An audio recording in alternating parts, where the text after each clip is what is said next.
Boa tarde a todos e a todas. É um prazer, uma honra participar de uma live sobre o que querem as mulheres, com essas mulheres aqui presentes.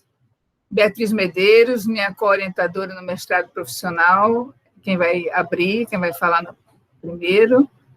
E Socorro Santos, minha primeira orientadora, também nesse mestrado, psicóloga como eu, vai ser a segunda a falar e eu farei a terceira fala. Então, Beatriz, a palavra é sua. Olá a todos, boa tarde.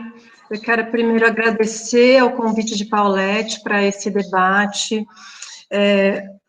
O Dia das Mulheres passou, né? Foi nessa segunda-feira, e é um dia de reflexão e de luta importante, né? Para nós é sobretudo um dia de luta. Então, é um prazer estar aqui com Socorro, minha colega, minha ex-colega, infelizmente, para a FPT, muito querida, minha ex-vizinha, e também com Paulette, minha co-orientanda, minha aluna, e que eu tenho um prazer muito grande de conviver também no mestrado do IFAL. Bom, eu sou socióloga, né, dou aula no ensino médio, tem alguns alunos aqui presentes nesse momento ao vivo, quero agradecer a presença deles e delas que estão aqui, e espero que seja um momento de reflexão importante para vocês também, assim como vai ser para mim, ouvir minhas colegas falarem de outra perspectiva, né. Bom, eu queria começar falando de alguns dados, né, ou talvez a Paulette e Socorro também tragam dados assim, mas eu queria começar dessa forma, para a gente tirar um pouco essa conversa do nível das abstrações, das percepções de mundo, das disposições político-ideológicas, embora a gente não consiga também nunca, nós não consigamos nunca nos colocar fora desse universo, né. Mas eu queria começar falando de materialidade da vida, né? De como a questão de gênero se coloca na vida, nas relações concretas. Então, por isso eu queria falar rapidamente de alguns dados, né? Como nós sabemos, as mulheres são minoria na política, não ocupam posições significativas de poder, né? Hoje na Câmara, por exemplo, na Câmara dos Deputados, a gente tem apenas 15% de mulheres, e nós nunca tivemos uma mulher presidente da Câmara. Tivemos mulher em várias posições na política, uma aqui, outra acolá, né? Mas nunca tivemos uma mulher presidente da Câmara, são só 15%, né? Mulheres são minoria em cargos de chefia, não só no setor público, como no setor privado, como nós todos sabemos, né? O Brasil está na 25ª posição no mundo no ranking de mulheres em postos de comando em empresas públicas e privadas, né? Um dado importante sobre a posição das mulheres no mundo, né? As mulheres têm mais escolaridade, mas menores salários, né? Desde pelo menos 1991, as mulheres vêm superando o nível de escolaridade dos homens, mas continuam ganhando menos, né? Como nós sabemos e tem sido amplamente veiculado, pelo menos 30% menos, né? As mulheres, como nós sabemos, sofrem de muita violência, especialmente no âmbito das relações afetivas, né? Os dados mais recentes falam, se eu não estou enganada, em uma mulher morta a cada 2 horas, né, aproximadamente. E falando no contexto da pandemia, as mulheres estão sendo também bastante afetadas, né, mais afetadas.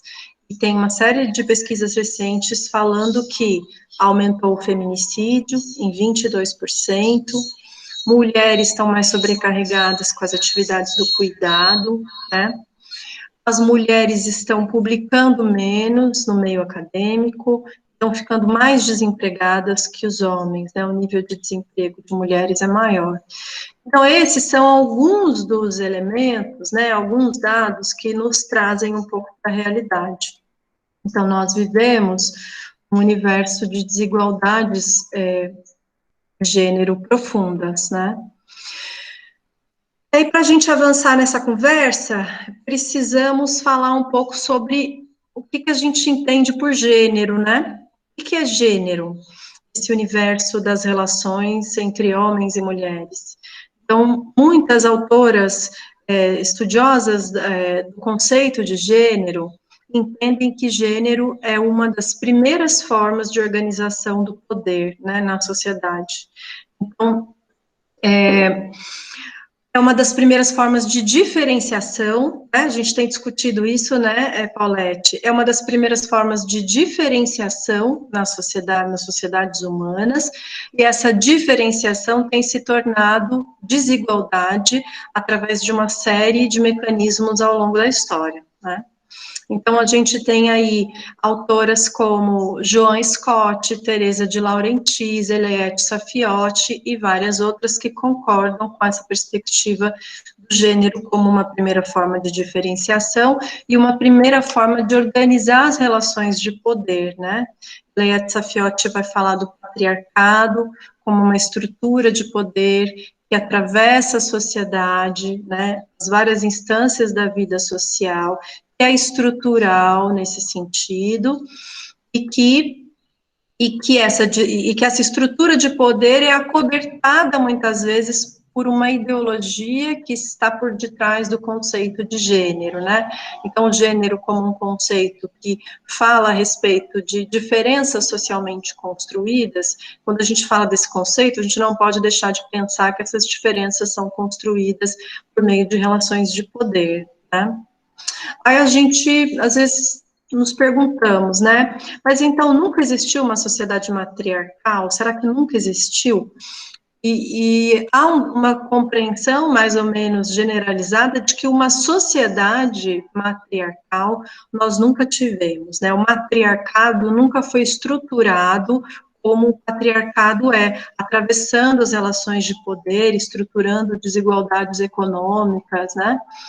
Então, o que nós temos são experiências matriarcais, né? A gente tem, inclusive, na sociedade contemporânea, e algumas dessas sociedades se constituíram, inclusive, para proteger as mulheres da violência de gênero, né? Da violência sofrida pelos homens, dentro de sistemas políticos e religiosos. Então, existem experiências, comunidades matriarcais, mas nós não temos sociedades e nunca tivemos uma sociedade matriarcal, né? E como é que essa desigualdade... Eu tenho 10 minutos, né, Paulette? Não me deixa passar muito, não, né? Como é que essa desigualdade e essa opressão foram construídas aí ao longo da história? Aí eu queria fazer referência a um trabalho que eu acho que a Paulette também vai mencionar, né, mas é o trabalho da Silvia Federici, que ela estuda caça às bruxas, e ela vai estudar as relações de gênero na transição do feudalismo para o capitalismo, né? Ela vai mostrar que as mulheres foram perdendo cada vez mais autonomia à medida que a nossa vida foi sendo mais comercializada, né? A comercialização da vida se expandiu para vários domínios, para a propriedade, para os produtos, tudo foi se tornando mercadoria, e o acesso das mulheres à propriedade e à renda nesse caminho foi ficando cada vez mais restrito, né?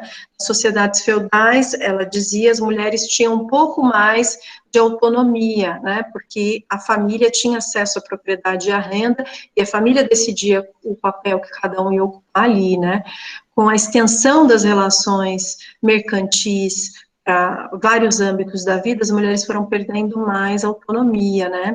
Depois elas foram conseguindo uma autonomia relativa quando começaram a migrar para as cidades, né, a cidade era um espaço de maior liberdade, e as mulheres começaram a viver uma experiência de maior autonomia de novo, vivendo em casa sozinhas, trabalhando, né, conseguindo renda. E justamente nesse momento começa a caça às bruxas, né? E a caça às bruxas, ela fala como um episódio importante, inclusive para consolidar o lugar que as mulheres passaram a ocupar na reprodução capitalista, né? Bom, mas o que foi esse momento da caça às bruxas, né? A bruxaria foi tipificada como um conjunto amplo de ações que eram criminalizadas, um conjunto bastante amplo, né, de crimes possíveis, começou a ser previsto em lei, e foi sendo imposto pelo Estado, não pela comunidade. A bruxaria não foi um fenômeno que surgiu a partir das comunidades, foi identificado pelas comunidades, mas foi imposto pelo Estado, né? A criminalização dessas práticas tinha várias intenções, né? Uma delas era intervir na reprodução humana, né? E na relação entre homens e mulheres. Então, de uma certa forma, essa intervenção do Estado, então, tinha essa intenção de intervir na reprodução. Por quê? Porque as crianças que nasciam precisariam nascer em lares produtivos, né? Quem eram as bruxas? Eram velhas, eram mendigas, eram mulheres sós, né? Começa por aí. Quem eram essas mulheres? Eram mulheres sós. Eram mulheres também que viviam da solidariedade da comunidade. Elas eram mulheres pobres e eram sustentadas pela comunidade, né? E também contribuíam para resolver uma série de problemas dentro daquela comunidade, né? E o modelo, esse exemplo, esse tipo de mulher, que são essas mulheres sós, que dependem da comunidade, elas estimulam uma série de coisas. Elas estimulam, por exemplo, a ajuda mútua, né? Isso era uma coisa que o capitalismo queria destruir, relações de ajuda mútua, né? Então, esse foi um primeiro passo. Retirar esse vínculo, enfraquecer esse vínculo comunitário, né?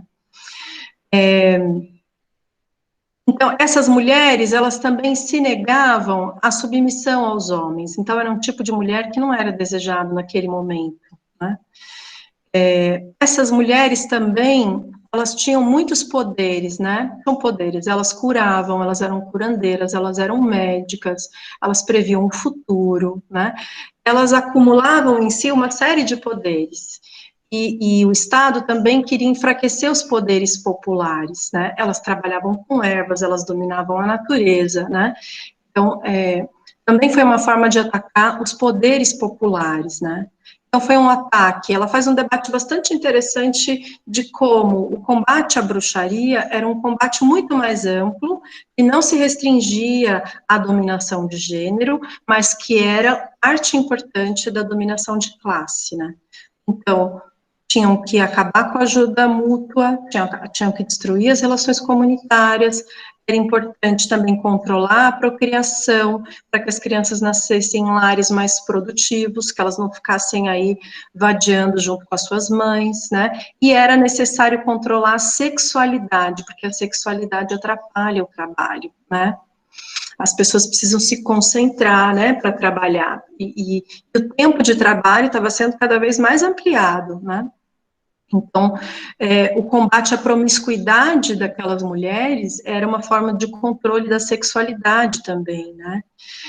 Bom, e tudo isso foi uma etapa importante do processo de transformação da mulher em uma trabalhadora doméstica não remunerada no âmbito das relações capitalistas, né?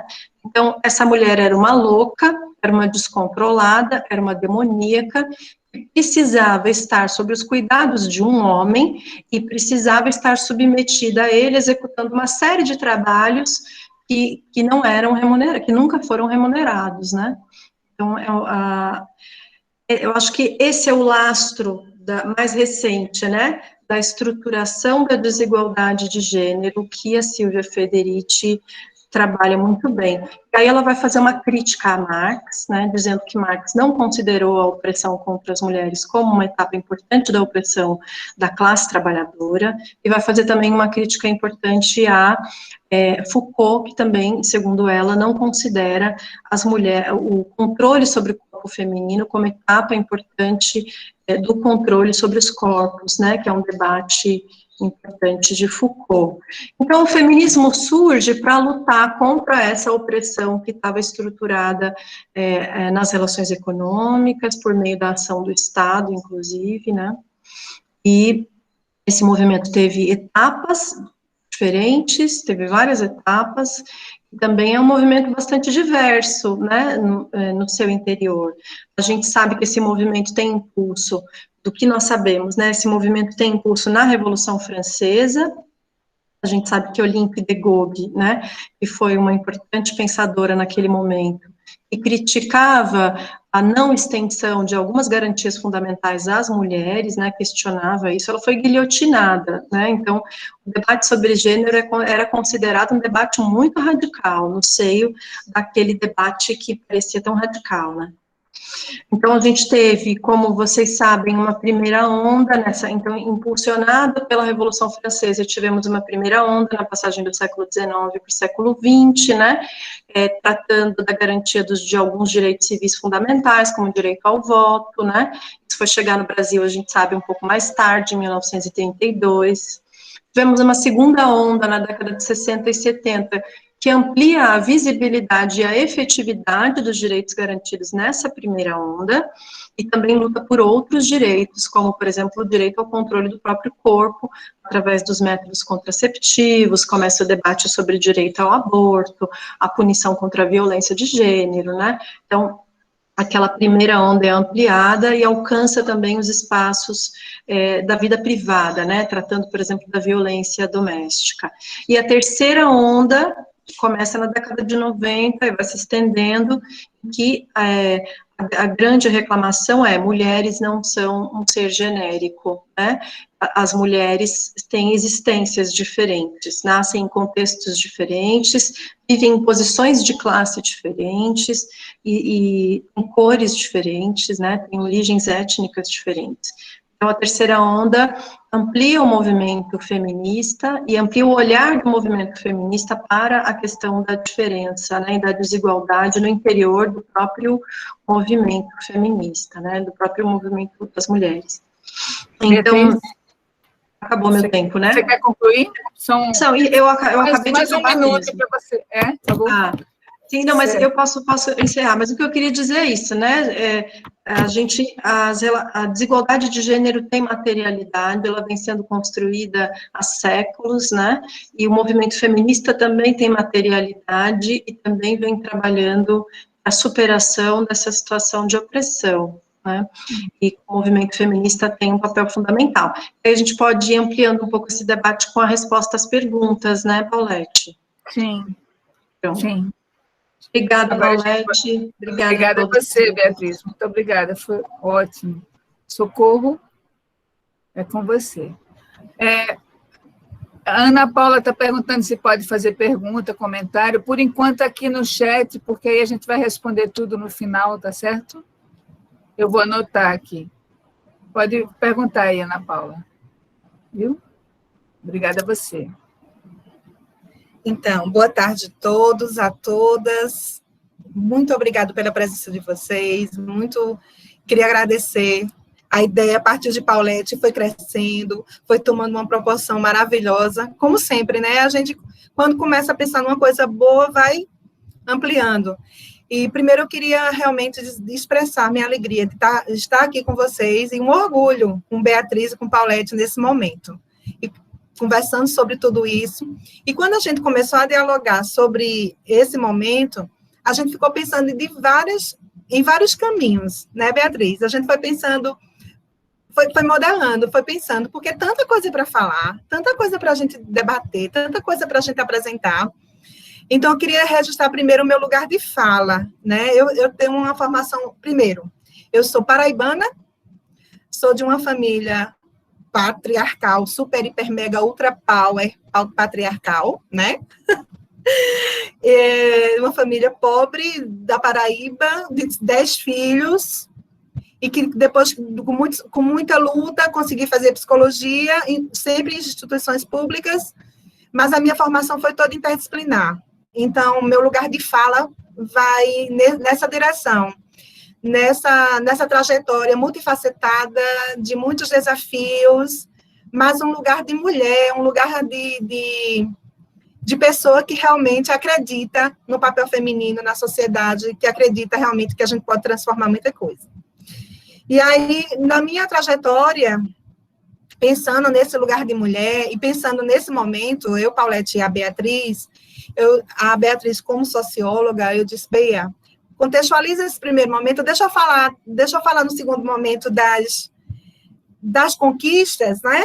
do que a gente conseguiu nessa trajetória, do que a gente pode destacar, que mulheres a gente pode destacar. Minha gente, era mulher demais para a gente colocar numa live só. Eram tantas mulheres maravilhosas que a gente precisava trazer, né, dar nome, dar lugar de imagem também, que eu tive que fazer um recorte, imagina, do recorte para a gente chegar nesse momento. Então, eu escolhi falar de alguns destaques, de alguns caminhos. Nessa luta, como a Beatriz acabou de falar, de se colocar no mundo, né? Com tantas dificuldades, considerada bruxa, considerada tantas outras coisas que não a mulher em si. Então, eu trouxe para vocês algumas imagens, tá? Eu vou apresentar, não vou conseguir visualizar mais vocês, mas aí a Paulette e a Bia vai anotando os comentários para a gente conversar no final, tá bom? Eu tive que fazer uma escolha, então eu fiz uma escolha e eu vou partir dela. Espero que vocês gostem e que façam uma reflexão também em cima disso. Tá dando para ver todo mundo? Eu não estou ouvindo, não. Não estou vendo, não, vocês. Não? Não. Deixa eu colocar de novo. Deixa eu abrir primeiro, né? Tem que abrir primeiro. Tá aberto aqui. Aí eu vou para cá, para voltar para a apresentação. E aí, eu fiz essa escolha para que a gente possa realmente pensar no lugar da mulher, principalmente durante toda essa trajetória de luta que a Beatriz falou. Vamos lá de novo. Coisas da tecnologia, né? Estava tudo aberto, estava tudo maravilhoso, já tinha feito até teste. Ai, meu Deus. Travou?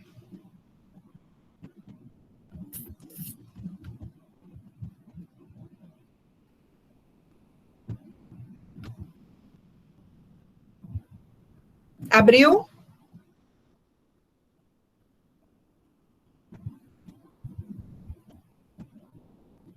Abriu não, socorro. Ai, meu Deus do céu. Tá. Minha última tentativa, senão eu vou falar, mas eu coloquei imagens, eu quero que vocês vejam as imagens. Eu quero que vocês visualizem esse cenário.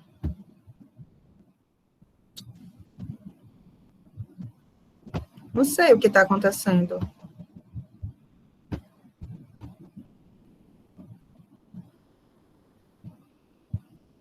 Paulette, eu vou mandar para você. Você abre aí.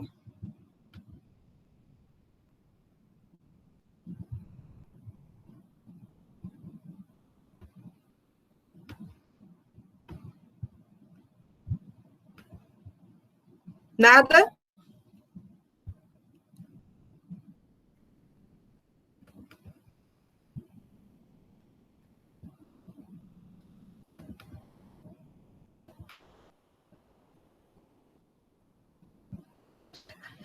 Agora vai. Abriu aqui, agora vai. Só um minutinho.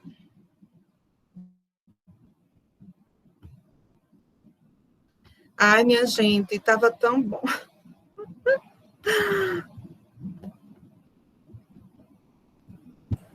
Tá no silencioso, Paulette. Manda o arquivo para mim que eu peço para o Jorge abrir aqui. O Jorge é o meu universitário preferido. Tá, peraí.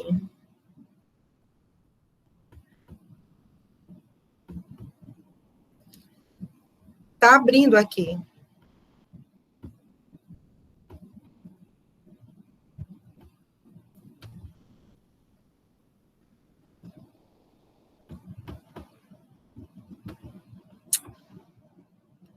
Pronto.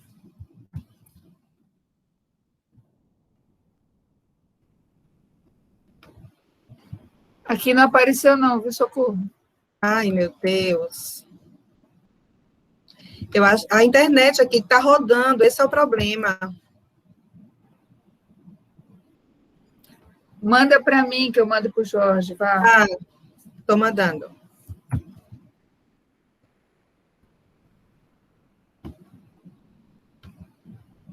Ai.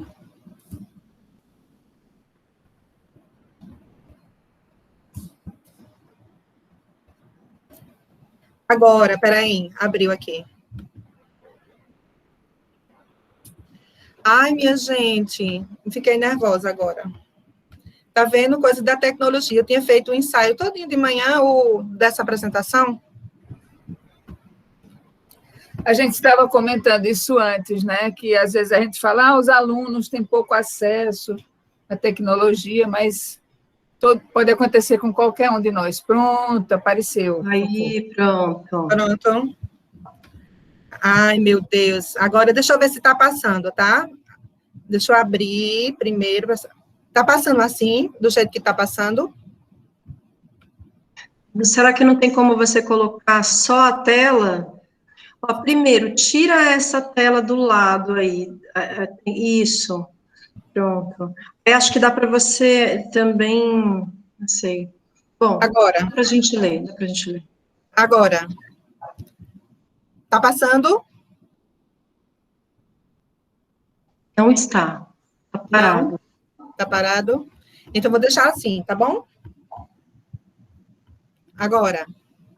Pronto, passou. Pronto. Então, desculpem, quebrou o clima, mas vamos voltar para o clima. Às vezes acontece, a gente tem que fazer essas idas e vindas. Então, quando foi a Paulette, inclusive, que pensou no título, né? O que querem as mulheres? Depois a gente vai falar um pouquinho sobre esse título, que foi uma pergunta que o Freud fez no final do século XIX, mas que depois, né, se desmembrou para várias áreas. Então, qual foi o recorte que eu decidi fazer? Sobre as conquistas, sobre tudo aquilo que nós, mulheres, buscamos diante desse mundo tão maluco e tão difícil. E aí eu decidi fazer um recorte com relação às mulheres que foram importantes nas ciências. Eu trouxe alguns nomes aqui, e depois eu vou fazer uma contextualização com relação a isso, tá? Aí o Dete Pereira de Mello, do Departamento de Economia da Universidade Federal do Fluminense, e a Lígia Rodrigues, do Centro Brasileiro de Pesquisas Físicas, fizeram uma pesquisa sobre as pioneiras da ciência no Brasil, as mulheres que foram pioneiras e que foram as primeiras que terminaram seu doutorado, que as pesquisas foram importantes nessa caminhada, nessa trajetória. Tá passando direitinho? Posso continuar? Tá? Alô? Tá tranquilo ou travou? Tá sim, Socorro. Tá. Pronto. Tá ótimo. Então, o recorte que eu decidi fazer para mostrar para vocês, principalmente nossos queridos alunos, alunos e alunas que estão presentes, é que diante dessa luta que a mulher teve para conquistar tantas coisas, nós tivemos pioneiras, nós tivemos guerreiras que conseguiram realmente se destacar em várias áreas de conhecimento. Então, trouxe aqui só algumas, tá? Mas para mostrar quem foram essas mulheres, eu trouxe aqui uma afirmação de uma das pesquisadoras que disse assim: a partir da década de 20, as mulheres vão dando pontapés nas portas das universidades para entrar, porque não pense que entraram facilmente. Nossos bisavós lutaram por isso. Então, quando a Beatriz traz essa contextualização sobre todas as lutas, sobre todas essa necessidade realmente da gente se impor como profissional, como mulher, como lutadora, como guerreira, diante de tanta discriminação, de tanta necessidade. Então, eu vou trazer aqui o destaque de algumas que foram super importantes nessa trajetória, tá? Então, a Alice Pfeiffer Canabrava foi uma grande historiadora, importante, e foi a primeira professora catedrática da USP.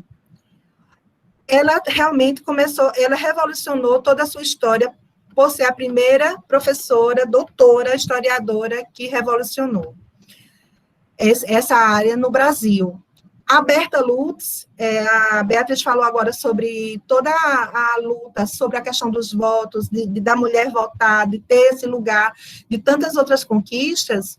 A Berta Lutz, ela é bióloga, mas foi um nome importante também nessa luta, principalmente com relação à questão do voto, da mulher ter o direito de votar, né? E fez também foi a segunda servidora pública do Brasil, então, e ela também chegou a ser vereadora. Então, ela também transformou nessa trajetória os seus espaços, os lugares onde ela estava.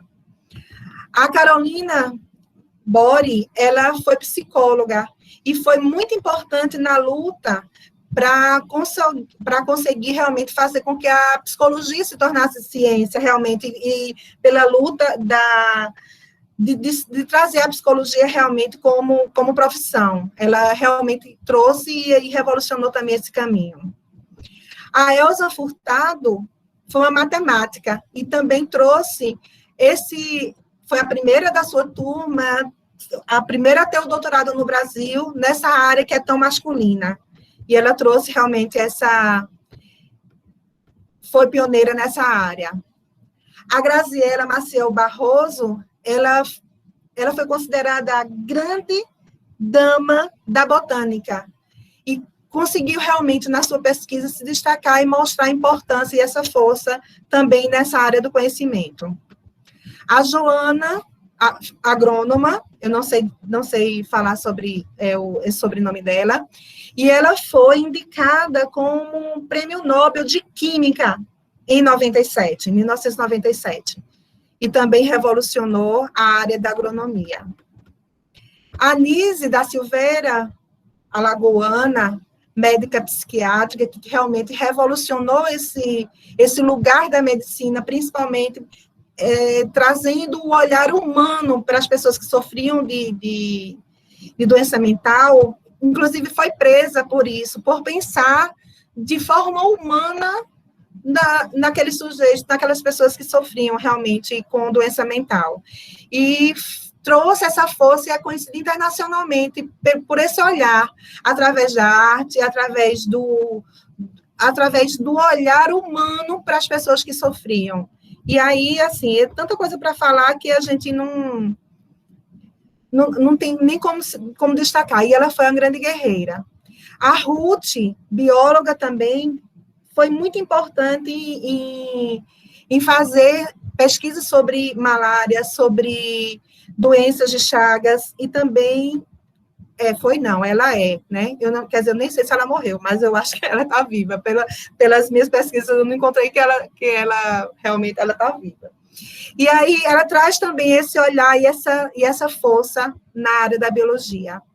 A Sonja, ela é doutora em física, ela morreu muito jovem, mas também fez um grande avanço desse olhar, e a pesquisa dela foi importante, principalmente para alavancar uma série de estudos, né, na área da física.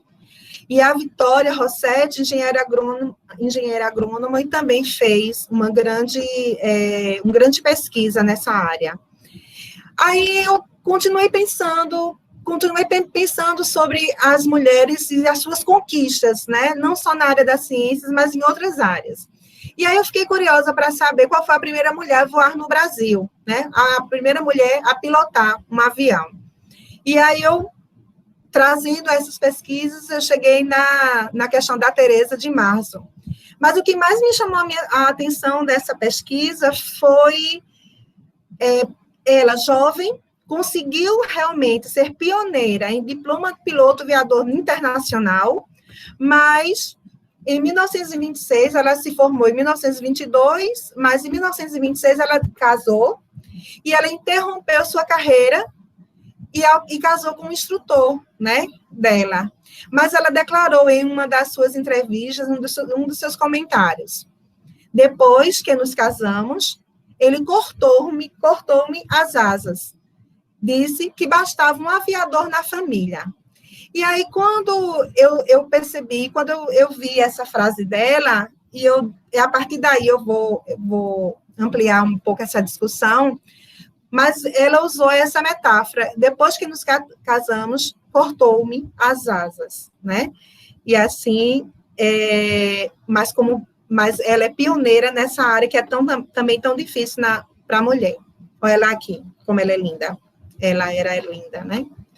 E aqui, essa é a última mulher importante dessa pesquisa que eu fiz, Maria Ferreira dos Santos, 83 anos. Ela tem apenas um ensino fundamental, mas ela entende de arquitetura, entende de engenharia, ela é costureira, ela conseguiu educar 10 filhos e foi professora no Mobral. Essa é minha mãe. E eu decidi colocar nessa junção de mulheres importantes, de pioneiras, e realmente que traz à tona a força da mulher, para poder partir minha fala, para mostrar grandes mulheres que fizeram a diferença. E eu fiz questão de trazer ela nesse final, para falar também um pouco sobre isso. Então,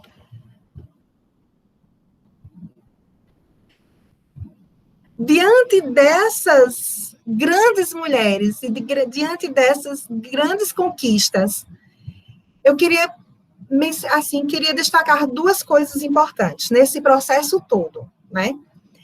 Não só no lugar da ciência, que foi um recorte que eu fiz, não só como força feminina, como mulher, como esse olhar de educadora, de professora, mas trazer à tona a força que nós temos. E também saber, e essa pergunta que o Freud fez lá no final do século XIX, o que querem as mulheres, e que, na verdade, ele não respondeu, nem ele, nem... eu acho que ninguém consegue responder, mas a gente consegue fazer reflexão em cima dessa pergunta. O que nós queremos realmente? Nós queremos várias coisas, mas quando a gente traz à tona todas essas mulheres que fizeram toda essa carreira, essas pesquisas, que não foi fácil. Se a gente for ler a história de cada uma delas, a gente sabe que cada um vai ter algo para contar de uma forma diferenciada, de uma forma especial. Não foi fácil. Como não foi fácil também para nós, eu, Paulette, Bia, na trajetória que nós escolhemos estar aqui hoje falando para vocês. Não é fácil pensar como hoje nosso mundo está aí maluco, do jeito que está, desorganizado, com tanta coisa acontecendo. Pensar principalmente no que a gente quer, numa coisa só, não existe. Queremos muitas coisas. Queremos pensar de várias formas. E queremos ser o que a gente quiser, na hora que a gente quiser, quando a gente quiser. Diante de todo esse cenário, a única coisa que a gente pode, num debate como esse, pensar, realmente, é o que nós podemos, como nós podemos ampliar isso para todos os grupos que nós participamos. Quando a gente pensa no lugar da mulher, quando a gente pensa naquilo que ela quer, na forma como ela quer, quando a gente pensa como a gente pode realmente levar isso adiante. Então, claro que a gente vai ampliar agora no nosso debate, mas eu queria realmente destacar a força feminina que a gente realmente conquistou. Claro que toda essa luta do feminismo, nas várias ondas, em tudo que aconteceu em vários países do mundo, mas eu queria destacar aquilo que nós temos também de importante e de bom aqui no Brasil. Esses nomes femininos e tudo isso que aconteceu, e eu fiz questão de, no final, colocar a imagem da minha mãe, porque ela não pôde estudar, porque o pai dela não deixava estudar, ela morava num sítio. E depois de muita luta, um professor que ensinava as crianças do sítio na casa dele, comprava o livro, através do livro, foi pedir ao meu avô para poder deixar ela estudar. E ela conseguiu fazer apenas o ensino fundamental. E depois de muita luta, depois que foi para Campina Grande, depois de 10 filhos, depois de muita história, começou o Mobral. E ela se inscreveu como professora do Mobral e foi alfabetizar outras pessoas que não tinham condições não tiveram condições de estudar. E ela, nas suas histórias e lembranças, ela disse para mim, a maioria dos meus alunos, a maioria eram mulheres, principalmente porque elas não podiam estudar quando eram pequenas e quando cresciam, casavam logo e não podiam estudar. E eu tive a honra de alfabetizar várias mulheres. Então, eu queria, nesses primeiros 10 minutos, falar um pouco sobre essas questões, e claro que agora a gente vai ampliar para as nossas perguntas. É isso. Desculpa o começo, que foi tumultuado. Imagina, foi linda a sua fala, Socorro. Bom, gente, eu vou falar um pouquinho, depois a gente abre para as perguntas, tá bom? Eu vou abordar com vocês alguns aspectos das mulheres no mundo do trabalho. Então, a minha pesquisa, ela se debruça sobre a pergunta como é para as alunas estudar e estagiar e trabalhar em uma área predominantemente, tradicionalmente masculina, que é a segurança do trabalho. Então, eu escolhi esse tema porque eu me interesso por questões de gênero, tanto profissionalmente como pessoalmente, né, desde que era criança. Então, essa pergunta, que é o título da live, que a Socorro falou, que pesquisou, na verdade, foi uma terapia que o Freud realizou com um adolescente, e ela discordou do diagnóstico dele, e eu acho que ela estava certa. Então, depois vocês façam uma pesquisa, viu? Bota assim, o que querem as mulheres, Freud, para entender o que ela achou, e ela tomou atitudes na vida dela a partir do que ela achou, e Freud, acho que ele estava enganado. Um dia, o meu filho era criança ainda, ele me perguntou, ele viu na escola que era o Dia da Mulher, né, dia 8 de março, aí ele disse, ô mãe, qual é o dia do homem? Eu disse, ô meu filho, são os outros 364. Então, por que a gente tem o Dia das Mulheres, o Dia dos Índios, o Dia da Consciência Negra, o Dia do Orgulho LGBT? Porque as mulheres, os índios, os negros, a LGBTQIA+, a população trans, são segmentos da população, que não são minorias, que foram e são oprimidos, espezinhados em seus direitos. Então, eles têm isso em comum. Então, as questões de raça, gênero e classe interagem. Isso até tem um nome em sociologia, né, que é a interseccionalidade, esse conceito sociológico que faz com que a gente entenda esses segmentos de discriminação, que eles dialogam tanto na teoria como na prática, né? Eles vêm da mesma origem, que é o capitalismo. Isso é fácil da gente entender. Tem que haver discriminação para que haja acumulação. A gente lembra da luta das mulheres pelo direito de votar, até de usar calça comprida, né, que não podia, de estudar, Socorro falou que tinha que meter o pé na porta, né, de exercer algumas profissões, e tem até aqui uma aluna de engenharia elétrica, eu achei essa como uma das profissões que as mulheres não podiam exercer. Então, eu achei piloto de avião, pedreiro, motorista de caminhão, eletricista, mecânico, cineasta, tem poucas, né? Eu vi até uma lista do Oscar com as diretoras, cineastas, tem mais do que a gente pensa, mas ainda são poucas. CEO, né, os grandes gestores das empresas, repórter esportivo, outro dia eu vi uma menina comentando futebol, achei tão diferente. Mas todo e qualquer direito é reconhecido após muita luta e muita reivindicação, né? Na verdade, nada é dado, tudo é conseguido, tudo é luta. Então, aquilo que Beatriz já falou, os dados do salário pago aos homens e das mulheres, como é diferente, então eu não vou repetir isso. Quando a gente chega por último, algumas pessoas já falaram algumas coisas que a gente ia falar, mas assim...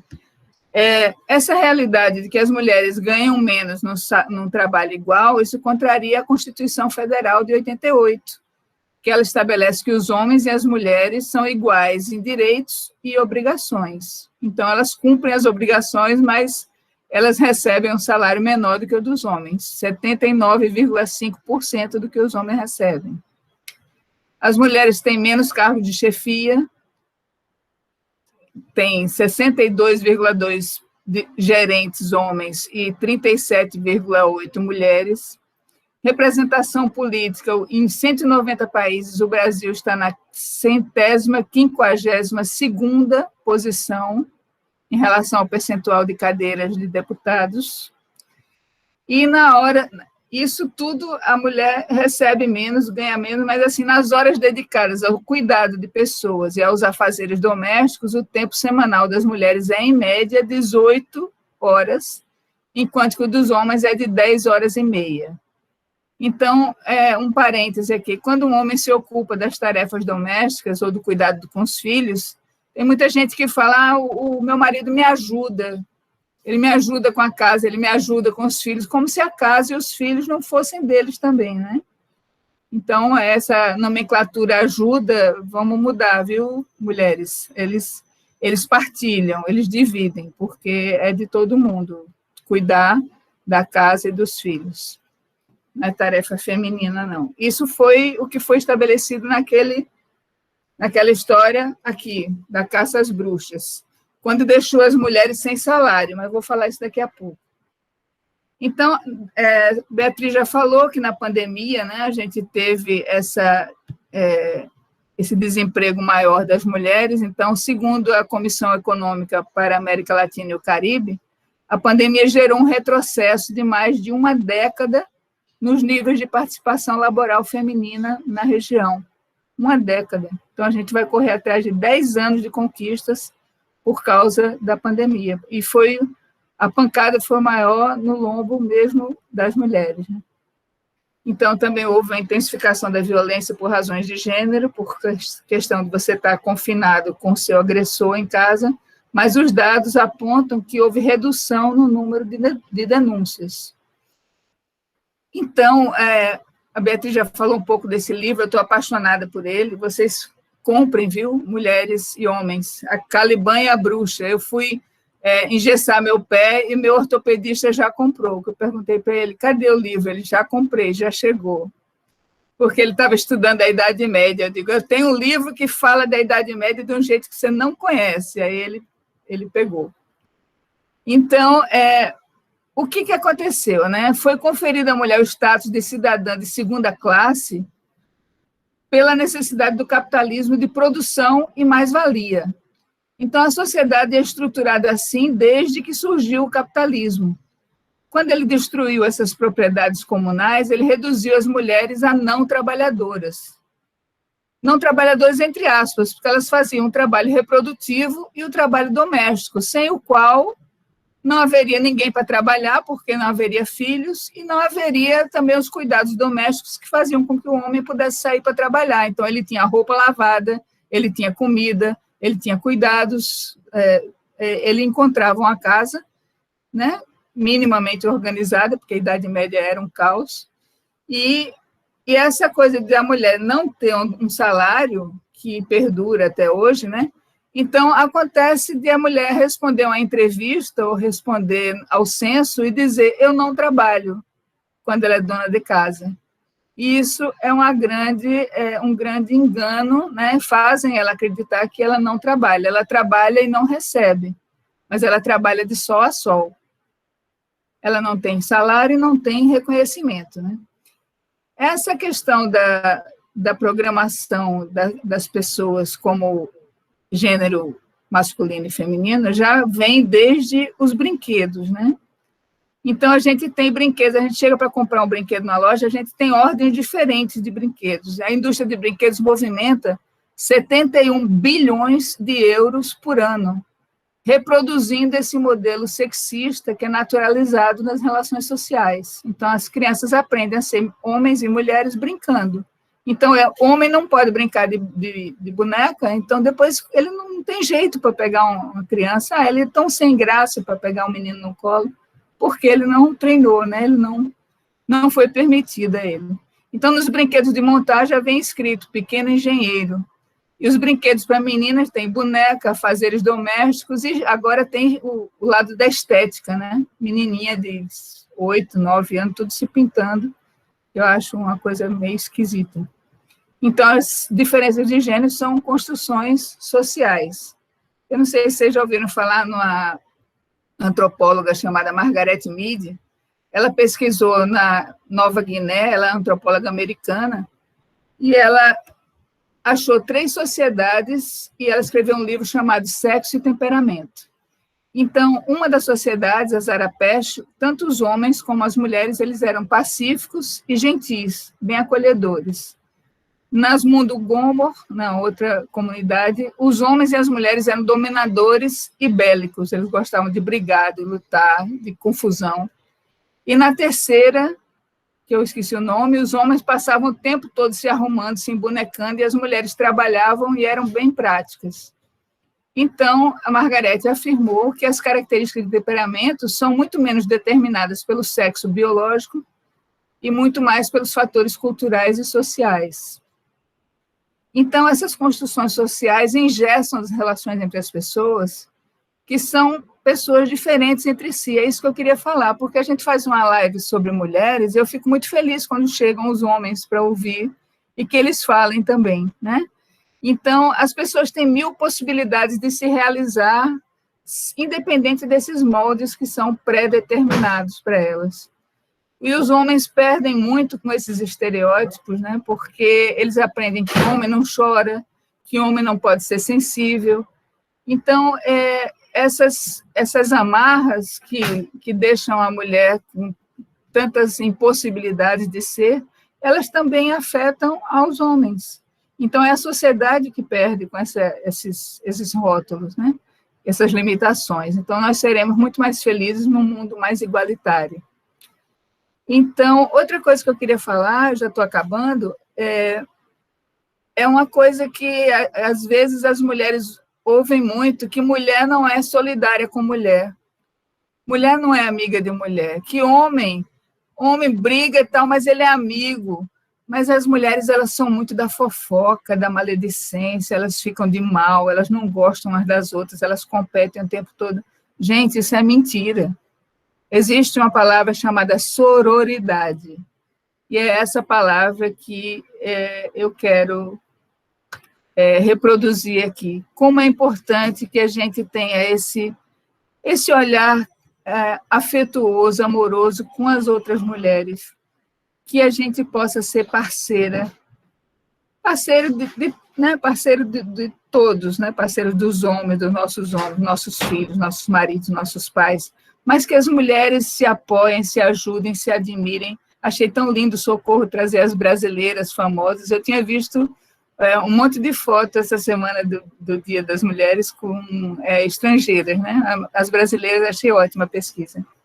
Então, quando o Socorro trouxe a mãe dela, eu resolvi trazer a minha também, ó. A minha mãe chamava Odete Cerqueira. Ela teve uma loja em Maceió que foi muito famosa, a Casa dos Presentes. Então, quem viveu nessa época aqui lembra disso. E minha mãe era uma mulher muito dinâmica, meu pai foi um homem também muito à frente do tempo dele, porque ela era paulista e ele era alagoano, mas ela sempre foi empreendedora e ele nunca cortou as asas dela, viu, Socorro? Porque ela trabalhava, ela fazia, ela acontecia, mas eles foram companheiros durante 52 anos. E é meu norte, minha mãe.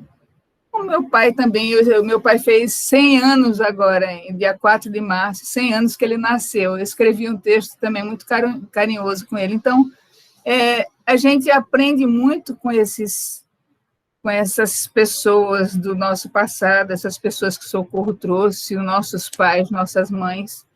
E é outro preconceito, né? Que a gente ouve, assim, o velho, né? Porque o velho está aposentado, ele não tem mais nada para dizer. Gente, eu também queria ser alfabetizadora de mulheres que nunca conseguiram ler. E Socorro, depois você vai me dar esse caminho das pedras, porque eu quero ser alfabetizadora também, é um sonho meu. Então, a minha fala era essa. Tinha outras coisas, mas já tinham sido contempladas, então eu passei por cima. Eu quero fazer as perguntas agora. A gente teve, no chat do Instagram, do CIAS e também no de São Miguel, algumas perguntas chegaram. Eu espero que nas próximas lives vocês tenham mais esse hábito de fazer perguntas pela propaganda, pelo chat, pelo chat eu vou perguntar também, mas assim, as perguntas anteriores foi bem interessantes as que a gente recebeu. não que as de agora não sejam. Então, eu queria perguntar para a Beatriz, essa pergunta chegou para a gente lá no Ciais, qual é a importância do ativismo feminino na nossa sociedade historicamente machista? Tchau. Essa é uma pergunta. Obrigada, Paulette, obrigada para quem fez a pergunta. Não sei se a pessoa está aqui, né? Mas, bom, o feminismo, ele é muito importante, né, e ele não é importante só para as mulheres, né, acho que essa é uma coisa que nós precisamos compreender, homens e mulheres. O feminismo é um projeto de sociedade, né, e que beneficia todo mundo, né, que constrói uma sociedade de menos opressão, né, de mais justiça para todo mundo, né. Então, as mulheres, por exemplo, quando lutam por melhores condições para elas e mais oportunidades para elas, as conquistas delas têm efeito na família, têm efeito na comunidade, e tem efeito, inclusive, sobre os homens, né? Porque um homem, por exemplo, que convive com uma mulher emancipada, que tem o seu trabalho reconhecido, que participa da política, por exemplo, esse homem também vai estar muito mais aliviado das pressões dessa posição da pessoa que controla a sociedade, que controla a família, ele vai estar mais desobrigado, né, de uma série de pressões, e também vai ter mais tempo para si mesmo, né, vai ter mais tempo para desenvolver a sua cidadania, para ele também participar mais da política, para ele também ter mais momentos de lazer, para ele também ser pai, né, que é um momento, uma dimensão da vida do homem também tem que ser valorizada. Então, quando a mulher se emancipa, o homem também se emancipa junto com ela, né? E o homem também é liberado junto com ela. E a comunidade também ganha, né? Todo mundo ganha. E historicamente, bom, e uma outra questão importante é que as mulheres não lutam só por oportunidades para elas e melhores condições para elas, mas para a comunidade, né? Historicamente, as mulheres estão envolvidas, por exemplo, nas grandes lutas contra a carestia de alimentos, contra o preço abusivo de alimentos em determinado momento, contra o aumento de preços de uma série de outros elementos importantes para a reprodução social, lutando por melhores salários, inclusive para os seus maridos, quando elas não estavam no mercado de trabalho. Então, a luta das mulheres, ela tem esse efeito multiplicador, né, e ela... Então, um aspecto da importância do ativismo é essa, né, na nossa sociedade. Ela colabora para a luta contra a opressão e as melhorias das condições de vida de todo mundo, né. Um outro aspecto é que a gente está passando por um momento de acirramento do pensamento conservador, a gente espera que a gente esteja chegando no ponto final e que a partir daqui a gente vai voltar para trás, a gente está com essa esperança, né, que a gente vai retroceder nesse avanço, mas a gente está passando por esse momento, né, um presidente que nós sabemos que não é nada favorável a nenhum dos desfavorecidos, né, e que já proferiu palavras extremamente violentas contra as mulheres, contra o feminismo, contra, enfim, a população negra, né, contra os quilombolas, contra os indígenas, né, enfim, ele acha que qualquer movimento minoritário não tem que encontrar lugar, porque as minorias vão ser superadas pela maioria. A minoria está nesse lugar porque é fraca mesmo, né? Então, se digne ao seu lugar. Então, nós estamos vivendo nesse momento histórico, então o feminismo nesse momento é muito importante como uma força de combate, né? Uma outra questão importante é que o machismo ainda está muito vivo, apesar das redes sociais e da internet ter ampliado o acesso ao debate sobre feminismo, e a gente tem gerações de adolescentes feministas, é uma coisa muito bacana de ver. Eu tenho várias alunas e alunos que são feministas. Apesar disso, o machismo ainda está muito forte na subjetividade dos homens e das mulheres, né? Isso tem efeito ainda sobre a posição que as mulheres ocupam, né, nas mais diferentes relações. Então, como a gente viu, mulheres ainda ganham menos, ainda tem pouco lugar na política, né? A gente ainda tem feminicídio, a gente ainda tem assédio sexual nos ambientes de trabalho, né? A gente ainda tem homens que o tempo todo ficam tentando explicar para a gente coisas que a gente já sabe. Eles acham que as mulheres têm que ser ensinadas, que elas têm que ser tuteladas. Isso é terrível, né? A gente tem mulheres que culpabilizam outras mulheres quando a casa que ela mora com mais 5 pessoas está suja, está desorganizada, a culpa é daquela mulher. E se o marido dela também é desligado do cuidado com outras pessoas, inclusive, por exemplo, do contato com a família dele, a culpa é dela, porque é ela que tem que chamar a atenção do marido para que ele faça as coisas que ele deveria fazer por vontade própria, né, por exemplo. Então, assim, nas relações cotidianas, a gente percebe o quanto o machismo é forte, né? E esses dias, por exemplo, eu fiquei pasma quando, nesse Dia da Mulher, eu vi um colega com uma postagem que me assustou, né? E ele querendo dizer o seguinte: as mulheres são guerreiras. Por quê? Porque elas dão conta de tudo. Elas matam o leão e elas cozinham o leão e elas servem o leão na mesa para o seu marido no final do dia. Então, olha como ela é guerreira. Enfim, eu não consigo ouvir essas coisas. Eu falo, gente, não é possível. Então, isso não é um caso isolado, gente. Veja só, não é um caso isolado. As mulheres se vangloriam do fato de que elas dão conta de tudo. De que uma mulher de verdade é que dá conta de tudo, tá fazendo corpo mole, tem que cuidar do filho, olha, eu sou o máximo, eu cuido do meu filho, eu lavo a louça, eu trabalho, e eu dou conta de tudo, eu não tô reclamando não, essas feministas fazem muito mimimi, então, enfim, a gente vive tudo isso ainda, né? Tem gente que ainda acha que as mulheres são culpadas pela violência de que elas são vítimas, mulher merece morrer. Ainda tem, gente, tem pesquisas mostrando isso. Tem gente que acha que mulher, se ela provocou, ela merece, né, ser agredida. Então, quer dizer, a luta contra o machismo está muito longe de acabar, né? Ela está muito viva e é muito necessária. Socorro, tem uma pergunta para você. Eu noto que a pressão por uma estética é maior em nós, mulheres. Como isso se explica? Sim. Que né? Há sempre uma pressão maior. Mas eu queria fazer um recorte dessa fala que você está falando, que você trouxe, Bia, pegando a questão dos nossos antepassados, como a Paula falou, né? Nossa mãe, nossas mães, nossos pais, e como é séria essa questão do machismo que persiste. Quando eu disse que eu fui educada numa família patriarcal, porque realmente era aquela coisa, o pai mandava e a gente, né, todo mundo obedecia. Mas o mais interessante é que quando chegava um pedreiro para fazer qualquer serviço em casa, sabe o que aquele meu pai fazia?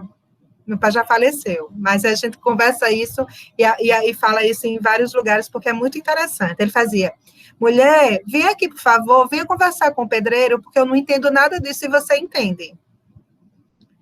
E quem mandava ajeitar tudo, assim, assado, era ela. Não, aqui não pode, por causa do cano, aqui não pode, por isso, por aquilo, por causa da energia, e ela entendia tudo. Então, quando a gente está falando, e Bia trouxe agora de uma forma brilhante, da questão do machismo, da questão desse olhar, dessa forma de realmente encarar a mulher, que a mulher tem, por obrigação, dar conta de tudo, né? Porque isso é uma coisa que vem, é muito longa, né, essa história, vem de muito tempo. E com relação ao corpo, e com relação à estética também. Se a gente for olhar em cada momento histórico, em cada tempo histórico, a gente consegue entender isso muito bem, né? Principalmente, se a gente for pegar, por exemplo, você falou a questão das bruxas na Idade Média, né? Você está trazendo o livro, eu não li ainda, mas eu vou ler com certeza, viu, Paulette, esse livro. Mas quando a gente fala desse recorte, por exemplo, da Idade Média, a mulher não podia em nenhum momento expressar ou mostrar nenhuma parte do seu corpo, porque aquilo era realmente considerado satanismo, né? Não podia, de forma alguma. Porém, quando a gente vai acompanhando cada momento histórico, isso vai mudando com relação o olhar sobre o corpo, né? O olhar sobre a questão estética. Mas eu vou fazer o recorte em especial agora, do século XX, século XXI, com a mídia, com as indústrias de cosméticos e beleza, com tudo que está à tona nessa visibilidade. Se você, por exemplo, prestar atenção na internet, quando você procura uma coisa só, um acessório, uma bolsa, alguma coisa assim, você começa a receber muitas notificações de várias empresas querendo vender o produto. Então, com relação ao corpo, com relação à estética, a pressão é imensa. Por isso que tantas doenças emocionais vêm à tona nesse tempo, principalmente, porque eu estou fazendo um recorte em especial do século XX e século XXI.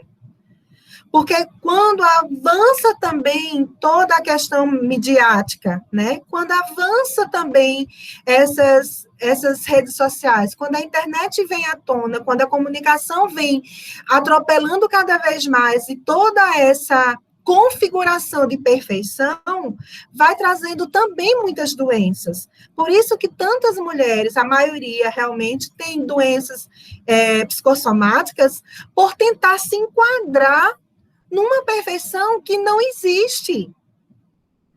Tantas mulheres adoecem por conta dessas pressões midiáticas, por essas pressões com relação a tudo que acontece, tentando se enquadrar, tentando se encaixar em determinados moldes e modelos para poder dar uma certa satisfação àquele outro, o olhar do outro.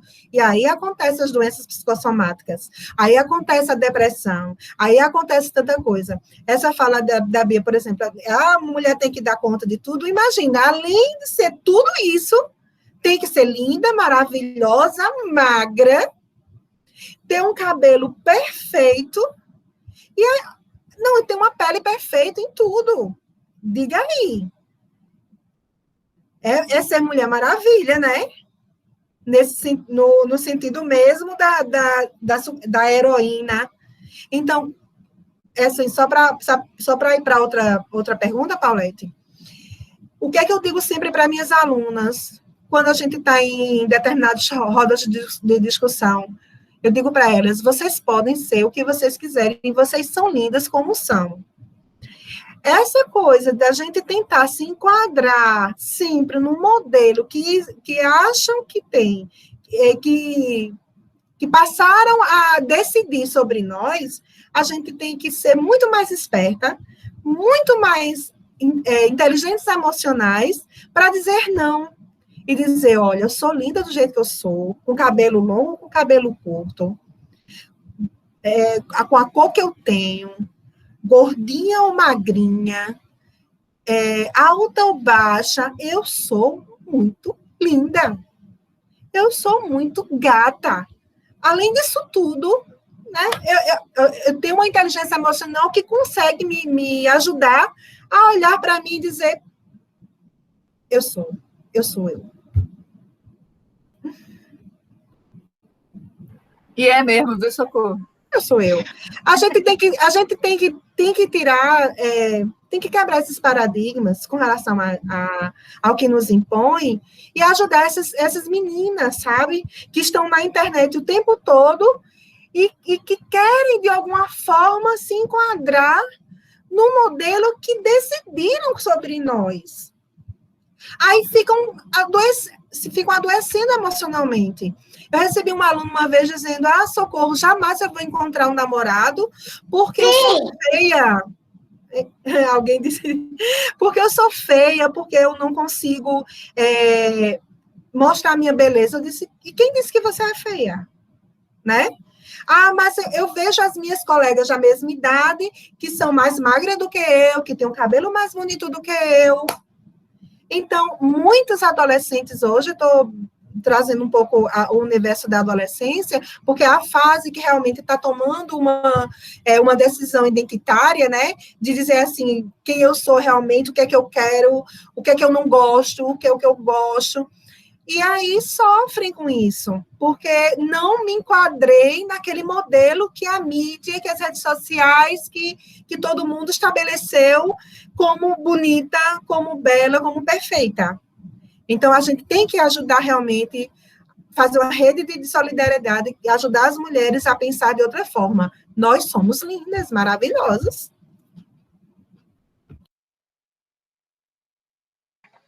E a gente tem direito de descansar também, né, Socorro? Essa coisa de que a gente tem que dar conta do mundo inteiro, tem que se orgulhar disso, gente. Não, a gente tem que dividir tarefa e ter tempo livre. Com a certeza. gente tem o direito a ter tempo livre, né? Pelo amor de Deus. De dizer que eu não quero, hoje é domingo, eu não vou lavar prato. De domingo. Não quero cozinhar, não quero, não né? Cozinhar. Gente, olha só, eu tenho mais perguntas para dar para vocês. Agora, a Margarete levantou a mão. Acho que ela quer falar uma coisa aí sobre um triste, louca e mal. O que é isso, Margarete? Margarete, você está escutando? Olá. Não, essa música é uma música da banda Francisco é o Hombre que sempre me representa. Então, assim, eu acho que quem tiver oportunidade, eu acho que muitos daqui já viram o clipe, já ouviram.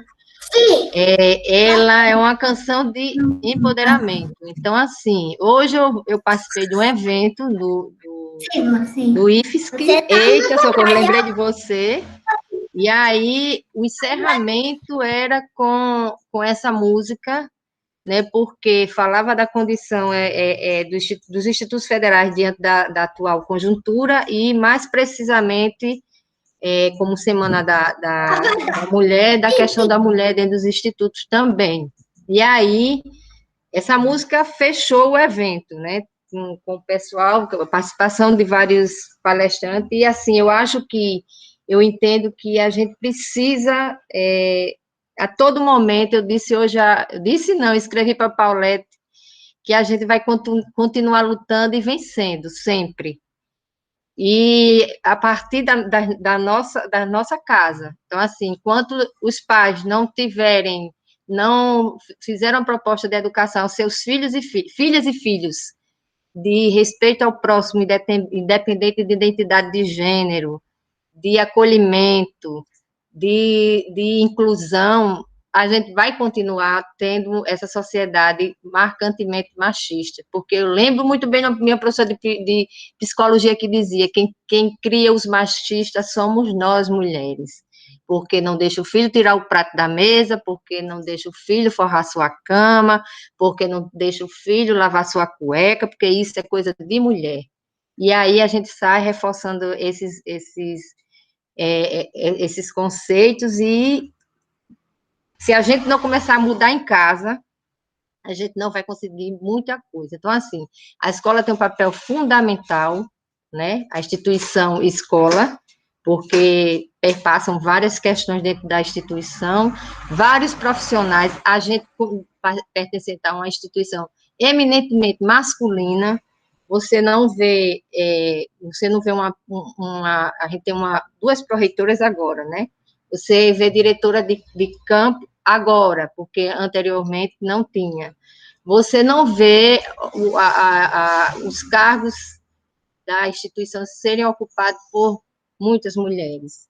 Então, assim, a instituição tem que olhar para si e começar a analisar que as questões da discriminação com questão a questão feminista começa dentro da própria instituição. Socorro falou sobre o curso de segurança do trabalho. Socorro, há 25 anos atrás, eu fui pedagoga do curso de refrigeração no campus Maceió. E a gente não conseguia estágio para as meninas, porque o campo de estágio que a gente tinha era o Bom Preço, era supermercado, e eles diziam que as meninas não tinham capacidade de subir lá para mexer nas máquinas, etc. Tal. Então, assim, e a instituição não fez muita coisa para isso. Digo com dor na alma, mas as meninas faziam o estágio, entre aspas, nos escritórios desses, né, mas não fazia parte. Então, assim, nós somos da instituição eminentemente machista, E a gente precisa começar a trabalhar essa questão, não é no componente curricular da Beatriz, não seria porque das ciências sociais, não é só da história, da geografia, em todos. A gente tem que estar a todo momento fazendo esses lembretes, a todo momento colocando esses lembretes nos murais.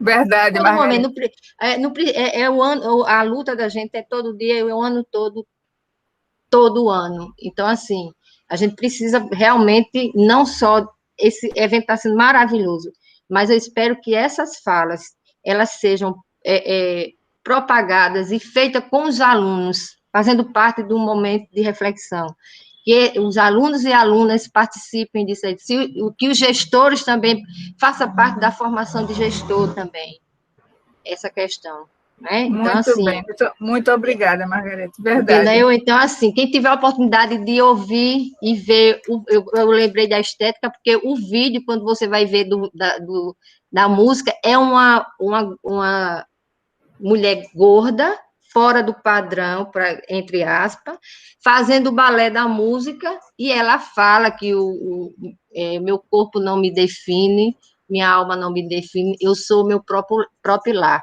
E tem bem, bem interessante, e assim, ouçam e propague a música, porque ela serve de uma aula de empoderamento e de feminismo. Obrigada, né? Então, querida. assim, Arrasou. prazerzão ver todas vocês, né? E queridas, Beatriz me conhece pouco, né?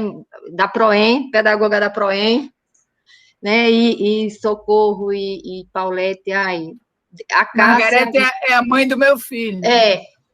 Duas mães o filho dela tem. A Cássia, minha ex-aluna, eterna ex-aluna minha, essa excelente profissional, e outros tantos que estão aqui estão por vir. Que bom. Parabéns Obrigada, a vocês. Viu? Muito obrigada pela sua contribuição, importante. Beatriz, tem uma pergunta para você. Beatriz, me desculpe, porque você fez uma fala tão bonita sobre ativismo feminino, e eu cortei e passei logo para Socorro, porque eu estou imbuída da minha tarefa de mediadora, mas eu achei ótimo, porque a gente às vezes diz, eu não sou feminista, porque o que é ser feminista? Porque venderam para a gente a ideia que feminista é uma mulher mal amada, que não se depila, que é feia, que é chata, que é bruta, né? Então, feminista não é isso não, gente. Feminista é uma mulher antimachista. Qual é o homem que diz eu sou machista e bate no peito? Então, as mulheres precisam ser feministas, né? Sim. Beatriz, deixa eu perguntar para você, que na verdade a pergunta não é minha. E, na verdade, se tivesse que responder, eu ia ficar em maus lençóis.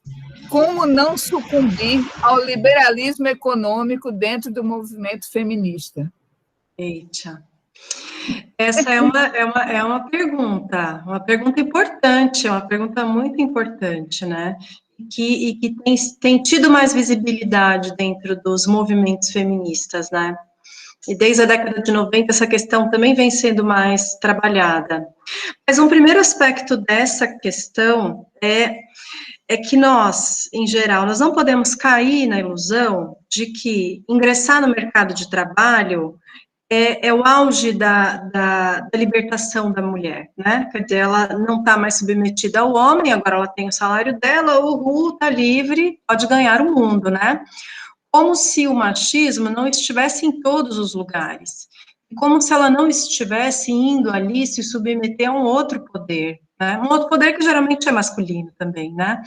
Mas há um outro poder, né? Então, não é a completa libertação da mulher. Acho que esse é um primeiro equívoco dessa ideia essa ideia mais liberal de que o acesso à renda liberta, né?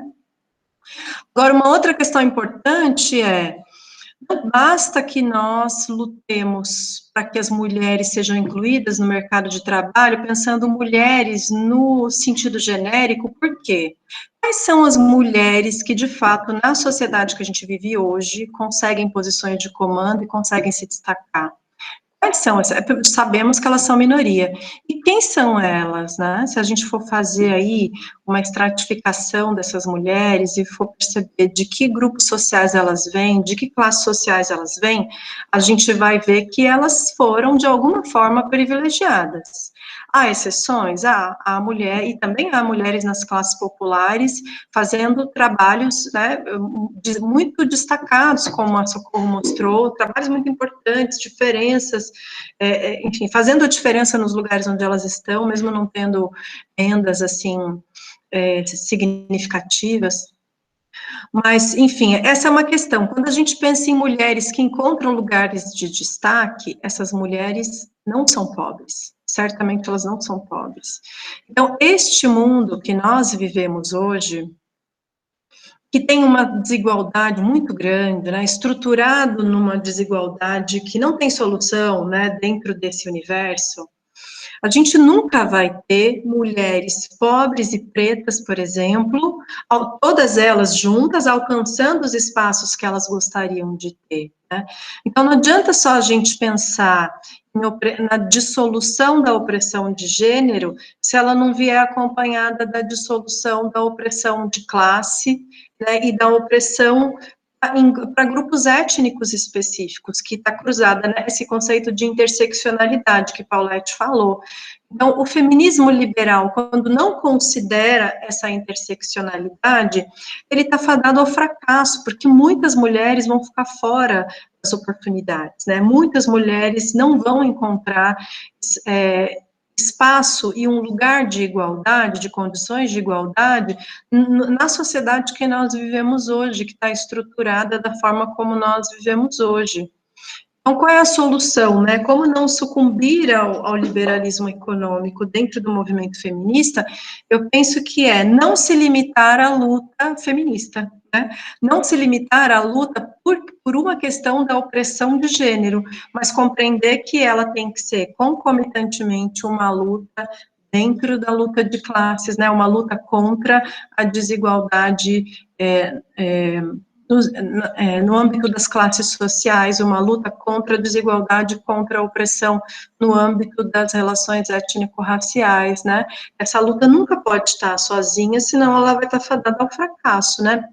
Tem um livro importante hoje em dia, que chama, mais recente, é um movimento, né? Vocês devem ter escutado falar, quem circula bastante pelas redes sociais, que é o movimento Feminismo para os 99%. Vocês devem ter visto, né? É um livro, foi construído pela Cynthia Arusa, Titi Bhattacharya e Nancy Fraser, né? E aí elas discutem isso. Não é possível. O liberalismo, o feminismo liberal está fadado ao fracasso. Ele nunca vai ser capaz de incluir as mulheres se ele não considerar a questão de classe, se ele não considerar a questão étnico-racial, né? Então, precisamos pensar sempre numa luta conjunta. Acho que é isso que eu pensei, Paulette. Ótimo, tem várias pessoas aqui comentando exatamente, muito boa resposta, que legal. Mulheres que se dizem feministas reproduzindo padrões machistas em espaços de trabalho, pois não refletem sobre o poder econômico. Muito bom. Socorro, essa pergunta foi de uma aluna nossa, ela queria saber, ela está reclamando do machismo no trânsito, ela disse que sofre muito, porque nem conhece a pessoa e já ameaçaram ela no trânsito. Queria que você falasse um pouco sobre a mulher no trânsito, que tem aquela pessoa que entra no carro e vira um bicho, né? Então, fala um pouquinho sobre isso, por favor. Mas isso é realmente... Eu também sofro isso, querida. Todas nós sofremos essa não é, como é que eu posso dizer? Essa violência mesmo, esse pré-julgar que as mulheres não sabem dirigir. Isso a gente escuta sempre, né? Eu também consigo enxergar, Beatriz, esse trabalho em conjunto também nesses espaços, sabe? E que a gente precisa também ajudar outras mulheres a se fortalecer nisso. Porque, infelizmente, por conta de toda uma questão histórica, por toda uma questão cultural, já que se criou essa imagem de que a mulher dirige mal, de que o homem sempre dirige melhor, porque existe realmente mais homem no trânsito. Se a gente for do ponto de vista numérico, é a verdade. Isso não tem como negar. Porém, não podemos ficar alimentando essa ideia de que as mulheres dirigem pior do que o homem, porque os dados também mostram que, por conta também do próprio... da própria quantidade, os homens se envolvem mais em acidentes do que a mulher, né? E a gente precisa realmente empoderar e mostrar para as mulheres. Agora, também tem um outro lado. Também tem algumas mulheres que, no próprio trânsito, também não, por conta também já de ter sofrido tantas outras coisas, também não facilita. Eu também já encontrei mulheres também que não dá, por exemplo, a passagem para outra mulher, mesmo a gente fazendo aquela carinha, dizer assim, deixa eu passar, e a mulher olha, a própria mulher olha e não deixa a gente passar. Também existe o outro lado, sabe? Eu acho que a gente precisa entender que a luta pelos nossos espaços e também por garantir esses espaços da melhor forma, também nos faz entender que a gente precisa se fortalecer enquanto classe, enquanto gênero, enquanto ser humano nesses lugares, sabe? Porque eu acho que a gente também não pode ficar alimentando essas questões. Então, vai acontecer, eu sou uma pessoa otimista, mas do ponto de vista da relação homem e mulher no trânsito, eu tenho uma visão negativa, porque eu acho que isso não vai mudar enquanto nós não nos unirmos e mostrarmos que somos também muito boa no trânsito.